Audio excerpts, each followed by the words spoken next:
Hello साथियों, नमस्कार। Welcome to दृष्टि। सभी भावी शिक्षक गणों का स्वागत है आपके अपने ही प्लेटफॉर्म दृष्टि पर। ठीक है, आज अधिगम की चौथी क्लास है। ठीक है, 3 क्लासें अपनी अधिगम की हो चुकी है। साथियों, 3 क्लासों के अंदर आप लोगों का जो प्यार, साथ और सपोर्ट है ना, उसके लिए जो है वो कोई शब्द नहीं है, क्योंकि बिना कहे क्लास को लाइक और शेयर करना ये अपने आप में एक जो है वो अलग बात है। ठीक है, तो करते हैं शुरुआत। और आज की क्लास का देखो साथियों, पहला प्रश्न उससे पहले साथियों की माना चलती कठिन परीक्षा। ठीक है, माना चलती कठिन परीक्षा, मेहनत मेरा हथियार है, गुरुओं से लेकर दीक्षा, अर्जुन रन को तैयार है, सब्र का मैया बांध न टूटे, गला किस्मत का घोटूंगा और चंद महीने बाकी है बस बन शिक्षक लौटूंगा। ठीक है, चलिए करते हैं शुरुआत। और देखो भाई, पहला क्वेश्चन आज की क्लास का साथियों, पहला क्वेश्चन, पहला प्रश्न कह रहा है कि ये जीन पियाजे की, ठीक है, संज्ञानात्मक विकास सिद्धांत के अनुसार, ठीक है, किस अवस्था के अंदर अन्न पलटन का दोष पाया जाता है। ठीक है, सबसे पहली चीज साथियों, जीन पियाजे ने जो सिद्धांत दिया है उसका नाम है संज्ञानात्मक विकास का सिद्धांत। ठीक है, आपसे क्वेश्चन जो है, प्रश्न जो है वो सीधा पूछा जाएगा कि भाई संज्ञानात्मक विकास सिद्धांत जो है इसके प्रतिपादक कौन है, या फिर संज्ञानात्मक जो विकास सिद्धांत है ये किसने दिया है, तो ये अपने दिया है जीन पियाजे ने। ठीक है, पहला क्वेश्चन यहां से। ठीक है, संज्ञानात्मक विकास सिद्धांत, ठीक है, प्रतिपादक पूछे तो करना है जीन पियाजे। ठीक है, अब जीन पियाजे ने, ठीक है, संज्ञानात्मक विकास सिद्धांत के अनुसार विकास की 4 अवस्थाएं बताइए साथियों। ठीक है, कितनी अवस्थाएं, 4 अवस्थाएं जो है वो बताई हैं। तो इनमें से मतलब चारों अवस्थाओं में से किस अवस्था के अंदर साथियों, चारों अवस्थाओं के में से किस अवस्था के अंदर अन्न पलटन का दोष पाया जाता है। ठीक है, अन्न पलटन का दोष। अब समझिए, अन्न पलटन का दोष क्या होता है साथियों। अन्न पलटन का दोष जो है वो क्या होता है, इसको समझिए। अन्न पलटन का मतलब ये हो गया कि किसी भी चीज को, ठीक है, रिवर्स यानी कि बैक नहीं कर पाना। माना कि एक जो बच्चा है, ठीक है, उसका घर है यहाँ पर, ठीक है, और विद्यालय जो है वो है यहाँ पर। ठीक है, अब बच्चा जो है वो घर से आता है विद्यालय की तरफ। ठीक है, घर से आता है विद्यालय की तरफ, और विद्यालय में आने के बाद में, ठीक है, वहां पर आप जो है वो क्या है, शिक्षक है, आप जो है वो टीचर है, और आप जो है वो उस बच्चे से पूछते हैं कि भाई आपका घर यहाँ पर है और ये इसका बच्चे का विद्यालय। ठीक है, तो घर से विद्यालय के साथियों, घर से विद्यालय के बीच की दूरी कितनी है। ठीक है, तो वो बच्चा कहेगा सर मेरे घर से जो विद्यालय है वो दूर कितना है, 5 किलोमीटर है। ठीक है, कितना है भाई, 5, कितना किलोमीटर है, तो भाई 5 किलोमीटर। ठीक है, बच्चे ने कहा मेरे घर से जो विद्यालय है वो 5 किलोमीटर है। लेकिन जब आप उस बच्चे से पूछते हैं कि तो आपके विद्यालय से घर जो है वो कितना दूर है, यानी कि घर से विद्यालय बच्चा कह रहा है कि 5 किलोमीटर है। ठीक है, तो शिक्षक पूछेगा कि आपका जो विद्यालय है वहां से लेकर के घर के बीच की जो दूरी है वो कितनी है, तो बच्चा सोचेगा कि घर से विद्यालय जो है वो 5 है, लेकिन विद्यालय से घर कितना है पता नहीं। जैसे मतलब क्या कर रहा है कि जो रिवर्स की स्थिति है, यानी कि यहाँ पे अनपढ़ चीजों को बैक नहीं कर पाना। ठीक है, जैसे हम पूछेंगे कि 14 के बाद कितना आता है। ठीक है, तो बच्चा बोलेगा कि 14 के बाद जो है वो 15 आता है, लेकिन उससे ये पूछ दिया कि 15 से पहले कौन सी संख्या आती है। ठीक है, तो वो बता नहीं पाएगा। इसको कहते हैं अनपलटन का दोष। ठीक है, इसको क्या कहते हैं साथियों, इसको जो है वो अनपलटन का दोष कहते हैं। और ये जो है वो किस अवस्था के अंदर पाया जाता है, तो ये पाया जाता है कौन सी अवस्था, प्राक संक्रियात्मक अवस्था के अंदर। ठीक है, जीन पियाजे ने अपने संज्ञानात्मक विकास सिद्धांत के अंदर जो है वो कितनी अवस्थाएं बताई है, 4 अवस्थाएं बताई है। ठीक है, अब देखो पहली जो अवस्था है, यहाँ पे जो पहली अवस्था है ना साथियों, ये पहली जो अवस्था होती है ये होती है 0 से लेकर के 2 वर्ष तक। ठीक है, पहली अवस्था होगी 0 से लेकर के 2 वर्ष तक। ठीक है, उसके बाद में ये जो प्राक संक्रियात्मक अवस्था है, और इसके अंदर जो है वो अन्न पलटन का दोष जो है वो पाया जाता है। ठीक है, प्राक संक्रियात्मक अवस्था, या फिर ठीक है इसी अवस्था को बोलते हैं हम पूर्व संक्रियात्मक अवस्था। तो ये जो अवस्था है ये होती है कितने वर्ष तक, ये होती है 2 से लेकर के 7 वर्ष तक। ठीक है, फिर तीसरी जो अवस्था है ये वाली जो मूर्त संक्रियात्मक अवस्था, ये होती है अपने 7 वर्ष से लेकर के 11 वर्ष तक। ठीक है, और उसके बाद में 7 से 11, और औपचारिक जो संक्रियात्मक अवस्था है ये होती है 11 वर्ष से लेकर के आगे वयस्क अवस्था तक। ठीक है, तो यहां से कितनी अवस्थाएं बताइए, जीन पियाजे का संज्ञानात्मक विकास सिद्धांत। ठीक है, कितनी अवस्थाएं, 4 अवस्थाएं।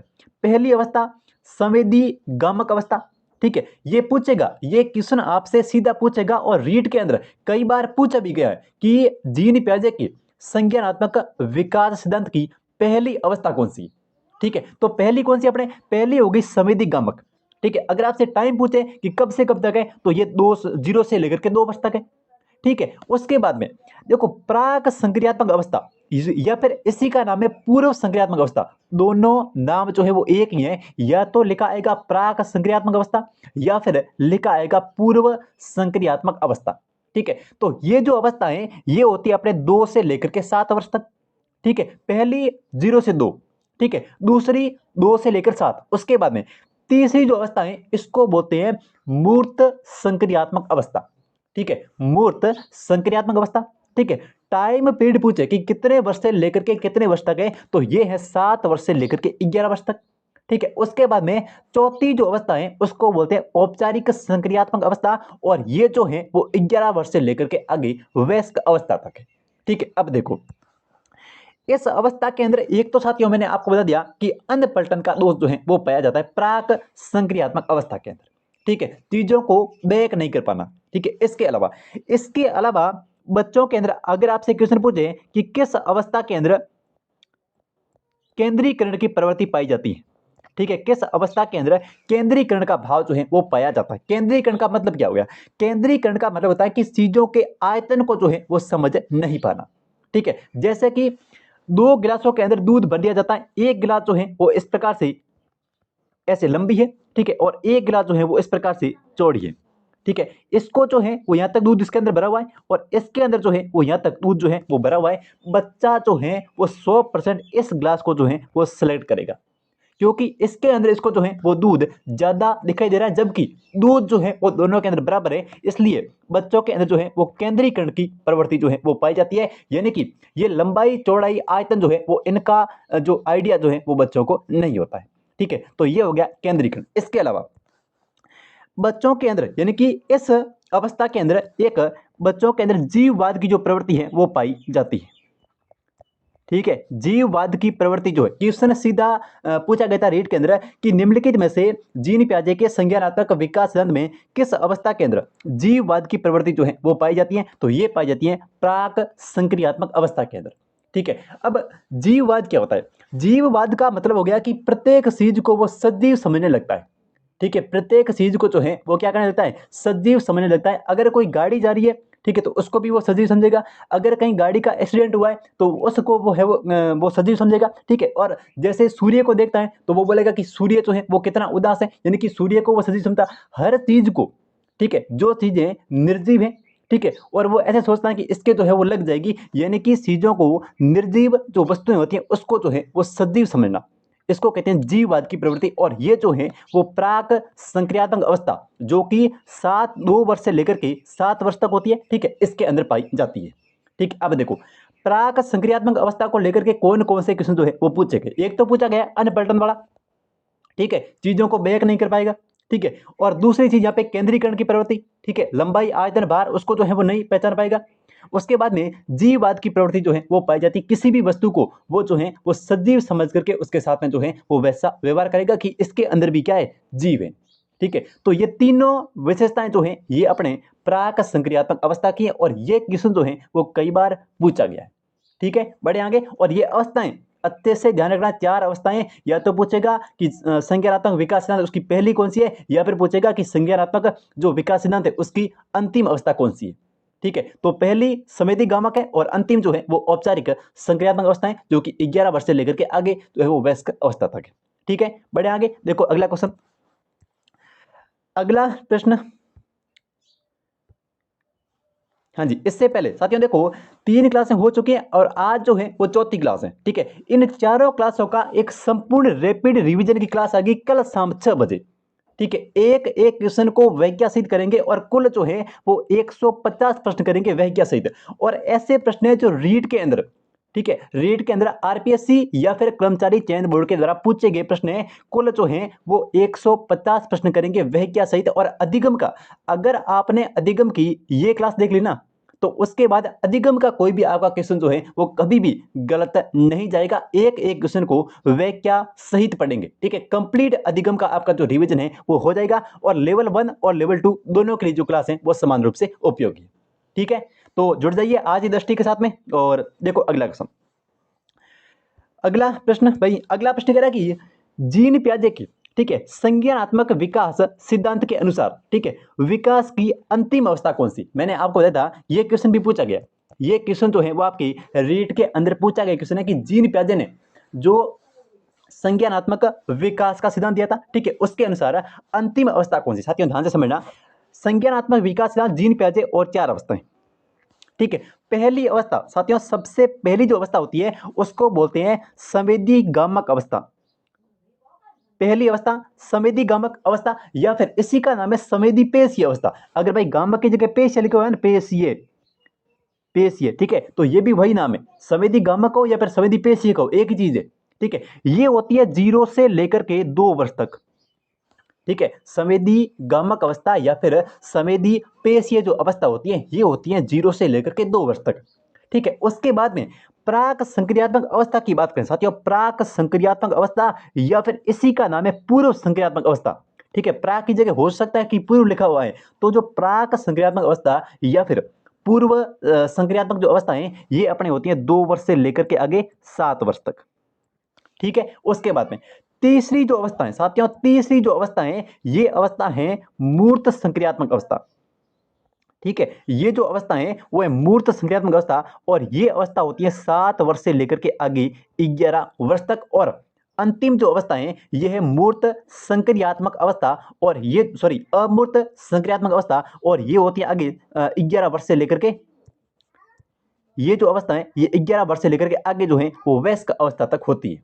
ठीक है, तो जीन पियाजे संज्ञानात्मक विकास सिद्धांत, ठीक है, 4 अवस्थाएं, पहली कौन सी है संवेदीगामक, और अंतिम कौन सी है, तो ये अंतिम जो है वो है अमूर्त संक्रियात्मक अवस्था, यानी कि इस क्वेश्चन का आपका डी ऑप्शन जो है वो बिल्कुल सही हो जाएगा, अमूर्त संक्रियात्मक अवस्था। ठीक है, देखो अगला क्वेश्चन, अगला प्रश्न कह रहा है कि जीन पियाजे की, ठीक है, अनुसार बच्चा जो है वो किस अवस्था के अंदर भाषा का कौशल जो है वो प्राप्त कर लेता है। ठीक है, भाषा कौशल का विकास जो है वो किस अवस्था के अंदर जो है वो देखने को मिलता है। जीन पियाजे का क्वेश्चन है और रीट के अंदर पूछा गया क्वेश्चन है। ठीक है, जीन पियाजे के अनुसार बच्चा जो है वो किस अवस्था के अंदर भाषा कौशल प्राप्त कर लेता है। ठीक है, पहली अवस्था संवेदीगामक 0 से 2, दूसरी अवस्था पूर्व संक्रियात्मक अवस्था या फिर इसको बोलते हैं प्राक संक्रियात्मक अवस्था, और ये होती है 2 वर्ष से लेकर के 7 वर्ष तक। ठीक है, तीसरी अवस्था मूर्त संक्रियात्मक अवस्था, ठीक है, ये होती है 7 से 11, और उसके बाद में औपचारिक की बात करें तो ये होती है 11 से लेकर के आगे वयस्क अवस्था तक। तो इसके अंदर बच्चा जो है वो किस अवस्था के अंदर भाषा कौशल प्राप्त करता है, तो ये करता है पूर्व संक्रियात्मक अवस्था के अंदर। ठीक है, अब देखो पूर्व संक्रियात्मक अवस्था की बात करें तो ये होती है कितने वर्ष से 2 वर्ष से लेकर के 7 वर्ष तक। ठीक है, 2 वर्ष से लेकर के 7 वर्ष की जो अवस्था होती है उसको बोलते हैं पूर्व संक्रियात्मक अवस्था, और इसके अंदर बच्चा जो है वो भाषा का एक कौशल जो है वो प्राप्त कर लेता है। ठीक है, इसके अलावा अगर बात करें भाषा कौशल के अलावा तो केंद्रीकरण की प्रवृत्ति, केंद्रीकरण की प्रवृत्ति, और इसके अलावा केंद्रीकरण के अलावा उसके अंदर जीववाद की प्रवृत्ति। ठीक है, जीववाद की प्रवृत्ति, और इसके अलावा उसके अंदर जो है वो अन्न पलटन का दोष पाया जाता है। अन्न पलटन का दोष, अन्न पलटन का मतलब चीजों को रिवर्स नहीं कर पाएगा। ठीक है, भाषा कौशल को प्राप्त कर लेता है। तो ये सभी जो विशेषताएं हैं साथियों, केंद्रीकरण की हो गई, ठीक है, जीववाद की हो गई, इसके अलावा अन्न पलटन का दोष हो गया और भाषा कौशल हो गया, ये जो सभी विशेषताएं है ना ये पूर्व संक्रियात्मक अवस्था की है, या फिर इसको बोलते हैं प्राक संक्रियात्मक अवस्था।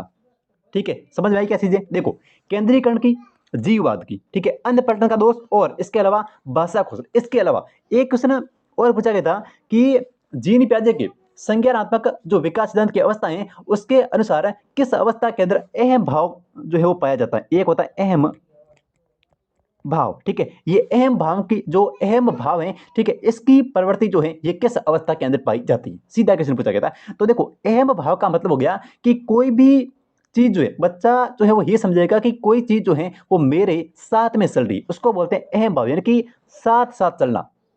ठीक है, जैसे हम छोटे थे तो हम भी यही समझते थे कि जो सूर्य होता है वो अपने साथ साथ चल रहा है। ठीक है, या फिर बादल हो गया वो अपने साथ साथ चल रहा है, तो इसको बोलते हैं अहम भाव। तो अहम भाव की जो प्रवृत्ति होती है ये पूर्व संक्रियात्मक अवस्था की एक विशेषता है।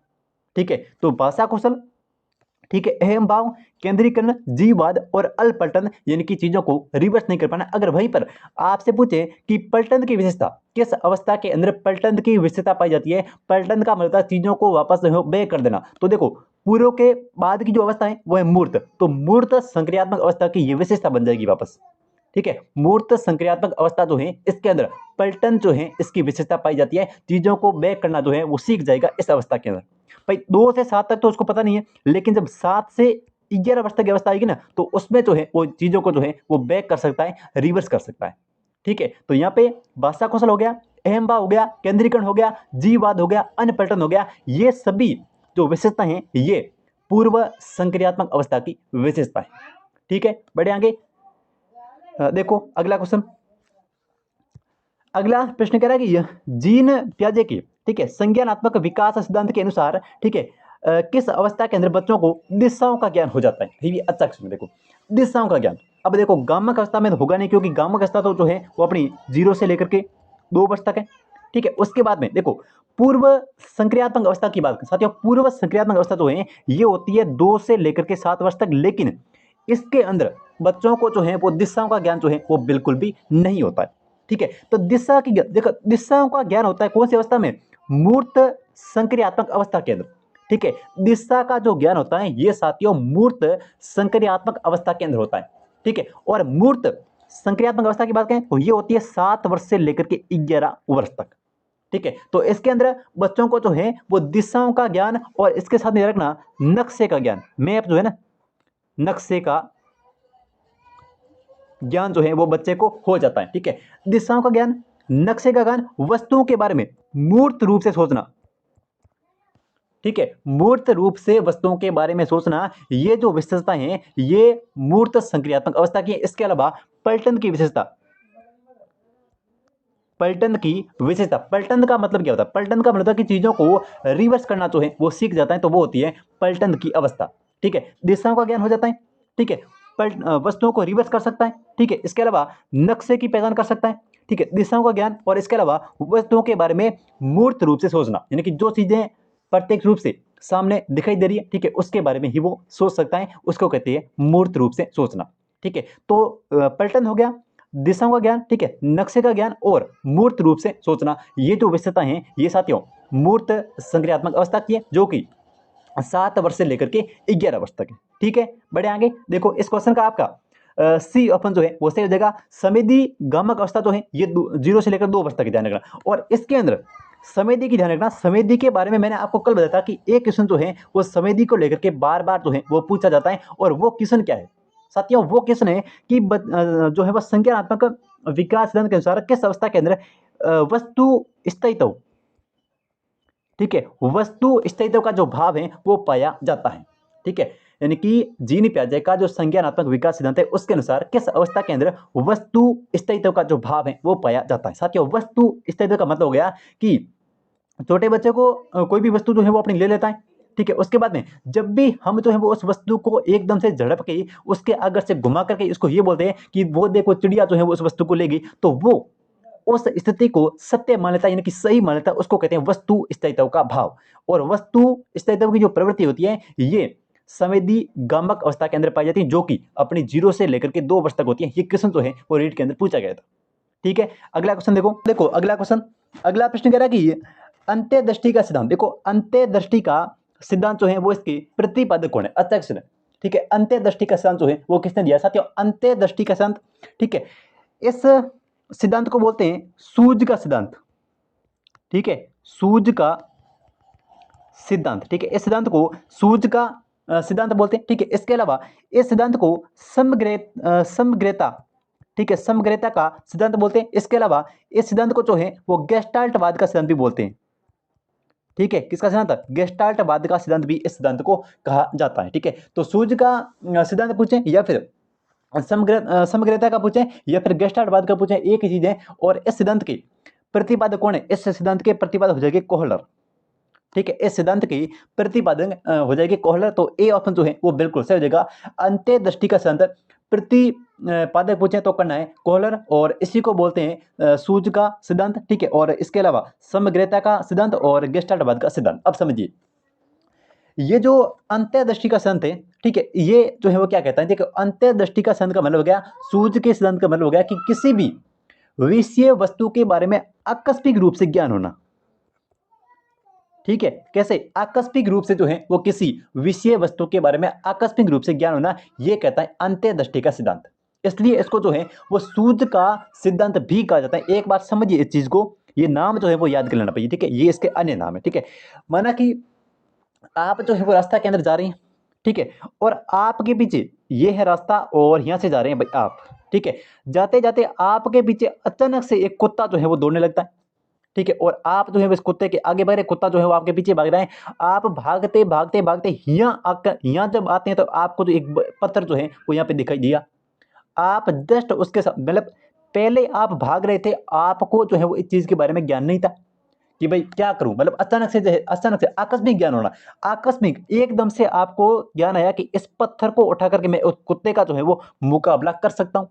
ठीक है, जैसे ही आपकी नजर जो है वो इस पत्थर के ऊपर पड़ती है तो तुरंत जो है वो आप रुक जाते हैं। इसको बोलते हैं आकस्मिक ज्ञान, और इसी को बोलते हैं सूझ का सिद्धांत, और इसको बोलते हैं अंत्यदृष्टि का सिद्धांत। ठीक है, तो इसकी प्रतिपादक कौन है, देखो माना कि आप जो है वो परीक्षा हॉल के अंदर बैठे हैं, ठीक है, और गणित का कोई क्वेश्चन जो है वो सॉल्व कर रहे हैं। ठीक है, किसका, गणित का। लेकिन आपको जो है वो फॉर्मूला, यानी कि उस क्वेश्चन के लिए कौन सा फॉर्मूला जो यूज होगा वो आपको नहीं पता, मतलब आपको याद था लेकिन आप जो है उस चीज को भूल गए। अब अचानक से, ठीक है, जैसे ही 2-5 मिनट आप रोके, अचानक से आपको वो चीजें, यानी कि वो फॉर्मूला जो है वो याद आ जाता है। उसको बोलते हैं आकस्मिक, यानी कि अचानक से ज्ञान होना। ठीक है, आकस्मिक, अचानक से जो है वो ज्ञान होना, तो उसको क्या बोलते हैं, उसको हम जो है वो अंत्यदृष्टि, यानी कि सूझ का सिद्धांत यही है, एकदम से ज्ञान होना, एकदम से आपको वो फॉर्मूला जो है वो याद आ जाता है। ठीक है, इसलिए इसको जो है वो सूझ का सिद्धांत भी कहा जाता है। ठीक है, प्रतिपादक कोहलर हो गए। देखो साथियों, प्रतिपादक कौन है, कोहलर। प्रयोग किस पे किया, इन्होंने प्रयोग किया था एक चिंपांजी के ऊपर। ठीक है, प्रयोग किस पे किया, प्रयोग की बात करें तो प्रयोग किया था एक चिंपांजी के ऊपर। ठीक है, चिंपांजी के ऊपर कैसे, एक जो चिंपांजी था उसको जो है वो एक बॉक्स के अंदर ऐसे बंद कर दिया गया। ठीक है, उसके बाद में ये बॉक्स है, इस बॉक्स के अंदर चिंपांजी को बंद किया। ठीक है, बाहर जो है वो एक केले का गुच्छा रख दिया, इस प्रकार से केले का गुच्छा जो है वो रख दिया, और इसके अंदर जो है वो चिंपांजी है, और यहाँ पर जो है वो एक लोहे की सर ढक दी गई, इस प्रकार से। अब ये चिंपांजी इस केले को लेने का प्रयास करता है, लेकिन इसका जो है वो हाथ इस केले के गुच्छे तक नहीं पहुंच पाता है, तो वो इस चीज को नहीं ले पाता है। ठीक है, जैसे ही इस चिंपांजी की नजर जो है वो इस सड़ के ऊपर पड़ती है, ठीक है, तभी उसको ज्ञान आता है कि इस सड़ के माध्यम से चिंपांजी को, इस जो है वो केले हैं इसको मैं नजदीक की तरफ ला सकता हूं। तो इस चढ़ के माध्यम से इन केलों को जो है वो अपनी तरफ खींच लेता है। ठीक है, अचानक से आकस्मिक रूप से इसको जो है वो ये सड़ दिखाई देती है, इसलिए इस सिद्धांत को जो है वो आकस्मिक सिद्धांत बोलते हैं, सूझ का सिद्धांत बोलते हैं, अंत्यदृष्टि का सिद्धांत कहते हैं। और ये जो प्रयोग किया था ये किया था चिंपांजी के ऊपर। ठीक है, तो कॉलर आपका सही हो गया, ये ऑप्शन कॉलर। ठीक है, और आकस्मिक रूप से ज्ञान होना, किसी भी स्थिति का आकस्मिक रूप से ज्ञान होना। ठीक है, और प्रयोग होता चिंपांजी के ऊपर, और इसको जो है अपने सूझ का सिद्धांत भी बोलते हैं, समग्रता का भी बोलते हैं, और गेस्टाल्टवाद का सिद्धांत भी बोलते हैं। ठीक है, बढ़े आगे, देखो अगला क्वेश्चन।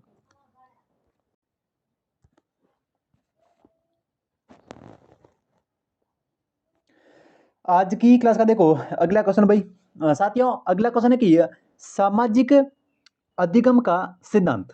ठीक है, ये जो है वो किसने दिया है, सामाजिक अधिगम का सिद्धांत के प्रतिपादक जो है वो कौन है। ठीक है, सामाजिक अधिगम का सिद्धांत, साथियों सामाजिक अधिगम के सिद्धांत की बात करें तो ये दिया है किसने, ये दिया है अल्बर्ट बांडुरा ने।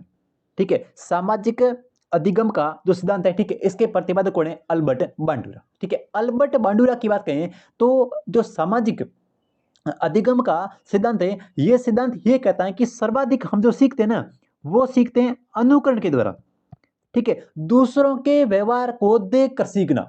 ठीक है भाई, सामाजिक अधिगम ये कहता है कि हम जब दूसरों के व्यवहार को देखकर सीखते हैं, उसका अनुकरण करके सीखते हैं, तो वो होता है सामाजिक अधिगम का सिद्धांत। बस एक लाइन याद रखना, एक तो ध्यान रखना कि जो अब सामाजिक अधिगम का जो सिद्धांत है, ठीक है, इसके प्रतिपादक हैं अल्बर्ट बांडुरा। ठीक है, बस एक लाइन आधार वाक्य ये है कि हम दूसरों के व्यवहार को देखकर सीखते हैं, ठीक है, उसका अनुकरण करके सीखते हैं, तो वो हो गया क्या अपना, वो हो गया सामाजिक अधिगम। ठीक है, अब देखो यहाँ पे मैं बात करूं अल्बर्ट बांडुरा की, तो ये ध्यान रखना अनुकरण के द्वारा, क्योंकि दूसरों के व्यवहार को देखकर सीखना, एक लाइन है बस, दूसरों के व्यवहार को देखकर सीखना एक सामाजिक अधिगम है, और प्रतिपादक कुछ है तो कर देना अल्बर्ट बांडुरा। ठीक है, अब देखो इन्होंने जो प्रयोग किया था ना साथियों, अल्बर्ट बांडुरा ने जो प्रयोग किया था वो क्या था, एक बेबी डॉल के ऊपर। ठीक है, किस पे किया, एक बेबी डॉल पर, बेबी डॉल के ऊपर जो है वो प्रयोग किया था। एक नन्ही सी गुड़िया थी, ठीक है, उसको जो है वो एक बेबी डॉल, यानी कि ये जो है वो क्या है, ये खिलौना है, और खिलौना जो है वो उस बच्ची को दे दिया। ठीक है, ये बेबी डॉल खिलौना जो है वो उस बच्ची को दे दिया। अब बच्ची के सामने जो है वो एक टीवी सीरियल चल रहा है, कि टीवी के अंदर एक जो है वो सीन चल रहा है। ठीक है, उस सीन के अंदर सबसे पहले जो है वो एक सीन जो है वो दिखता है प्यार करने वाला सीन।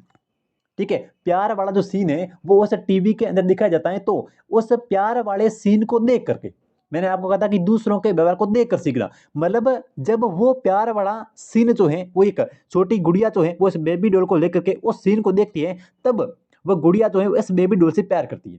ठीक है, वो सीन को देखने के बाद में, ठीक है, अब जब उसी टीवी के अंदर साथियों, उसी टीवी के अंदर एक हिंसा वाला, ठीक है, वायलेंस हिंसा वाला सीन जो है वो उस टीवी के अंदर दिखाया जाता है। जैसे ही वो छोटी गुड़िया जो है वो इस हिंसा वाले सीन को देखती है ना, तो जैसे ही उस हिंसा वाले सीन को देखती है तो वो उस बेबी डॉल की जो गर्दन है उसको काट देती है, बेबी डॉल की गर्दन को काट देती है, यानी कि हिंसात्मक सीन दिखाया।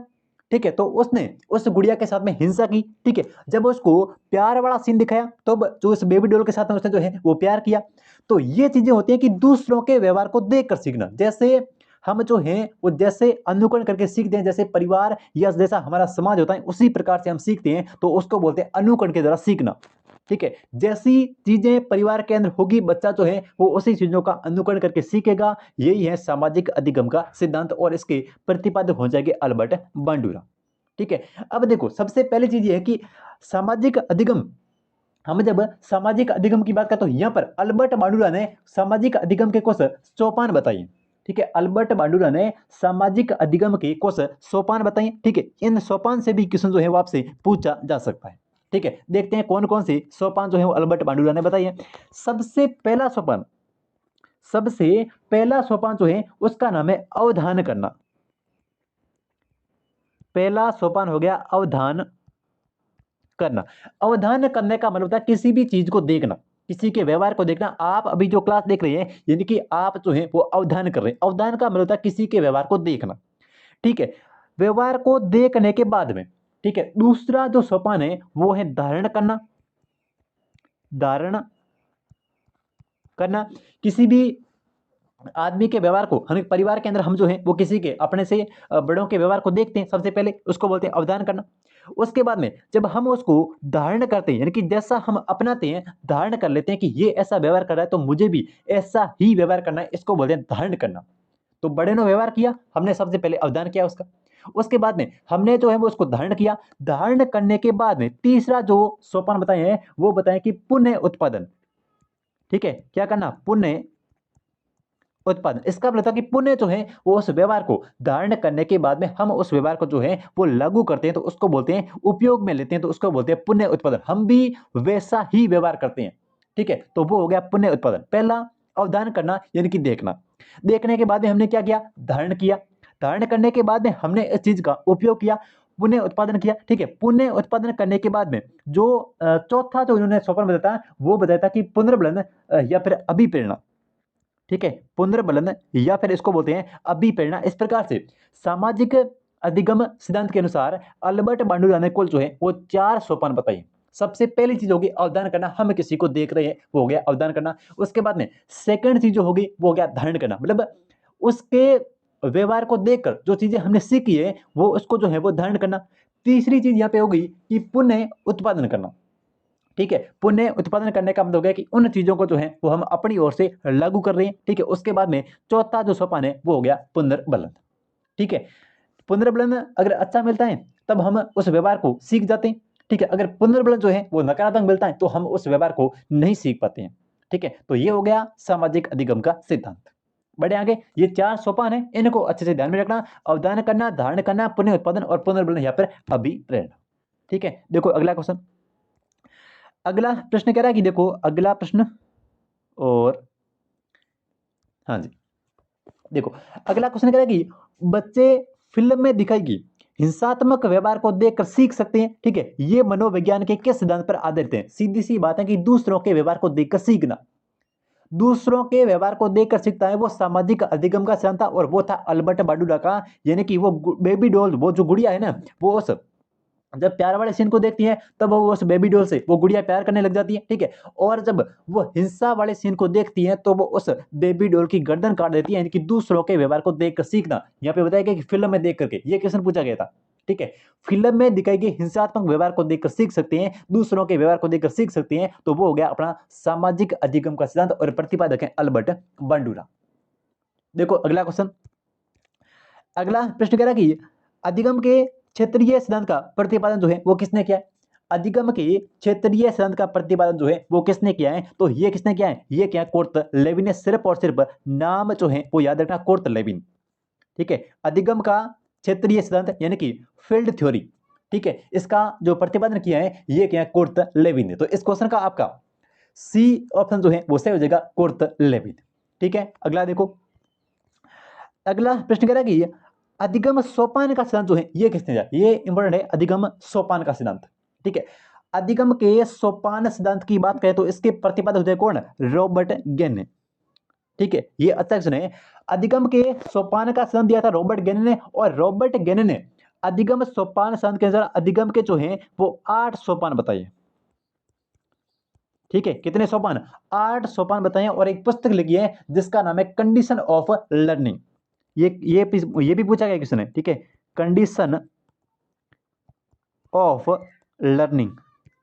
अब देखो कंडीशन ऑफ लर्निंग क्या है?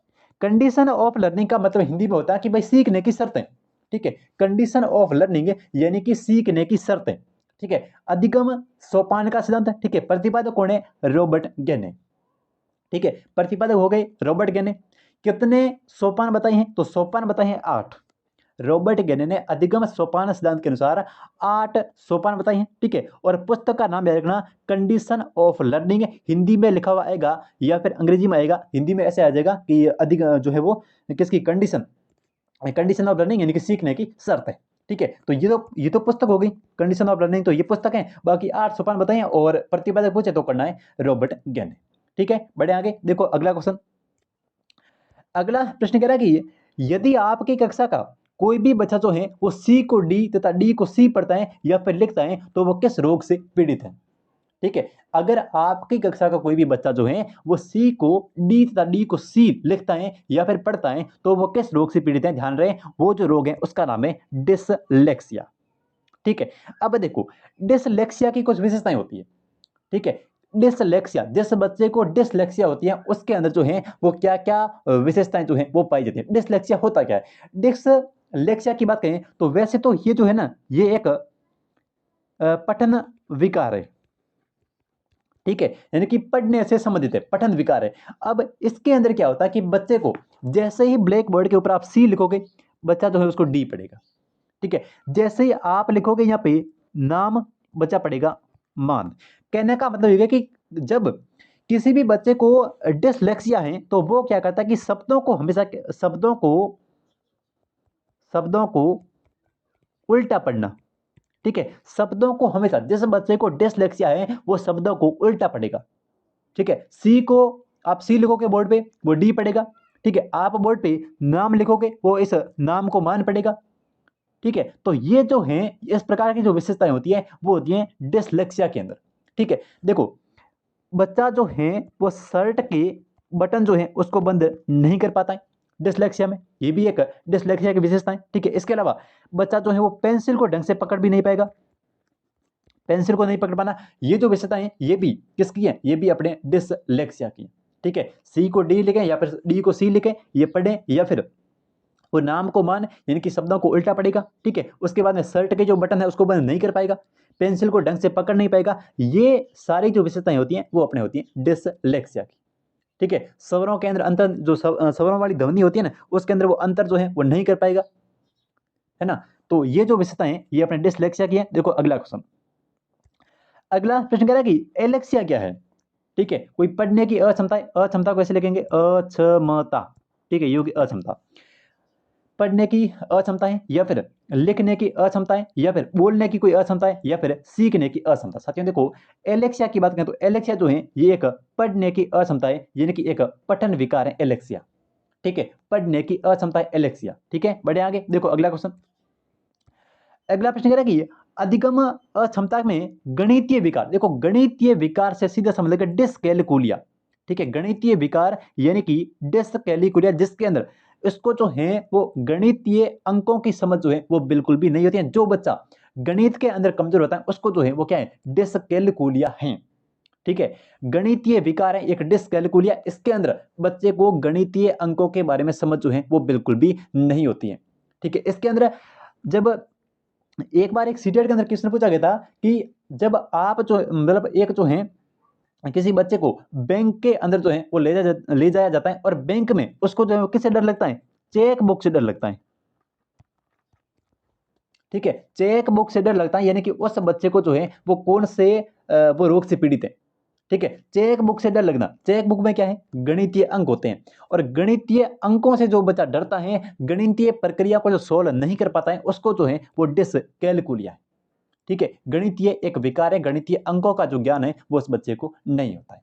ठीक है, देखो अगला क्वेश्चन, अगला प्रश्न कह रहा है कि कमजोर लेखन कौशल जिसमें कमजोर मोटर कौशल जो है वो नियोजन शामिल हो उसको कहा जाता है। ठीक है, कमजोर लेखन कौशल जिसके अंदर कमजोर मोटर कौशल जो है कमजोर मोटर कौशल नियोजन शामिल हो उसको कहा जाता है, तो उसको जो है वो डिस्प्लेक्सिया कहा जाता है। ठीक है, उसको जो है वो डिस्प्लेक्सिया कहा जाता है। इस क्वेश्चन का आपका ए ऑप्शन जो है वो सही हो जाएगा, डिस्प्लेक्सिया। अगला क्वेश्चन, अगला प्रश्न कह रहा है कि निम्न में से कौन सा एक जो है वो पठन विकार है। इनमें से कौन सा जो है वो एक पठन विकार है, डिसलेक्सिया, डिसग्रेफिया, डिस्प्लेक्सिया, या फिर एग्रेफिया। इसमें से डिसग्रेफिया, ठीक है, डिस्प्लेक्सिया और एग्रेफिया ये जो है इसका संबंध है लेखन से, लेकिन यहाँ पे डिसलेक्सिया की बात करें तो ये जो है वो एक पठन विकार है डिसलेक्सिया। शब्दों को उल्टा सीधा पड़ेगा डिसलेक्सिया के अंदर।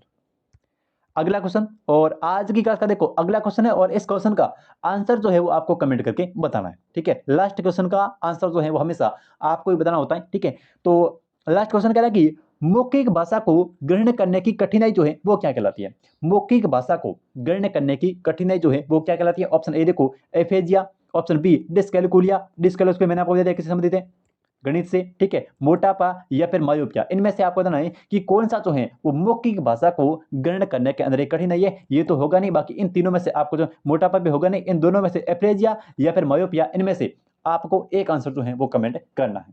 ठीक है, तो मिलते हैं कल वाली रैपिड रिवीजन क्लास को बिल्कुल भी स्किप मत करना। चलिए आज के लिए इतना ही, और मिलते हैं एक नई क्लास में, तब तक के लिए जय हिंद जय भारत।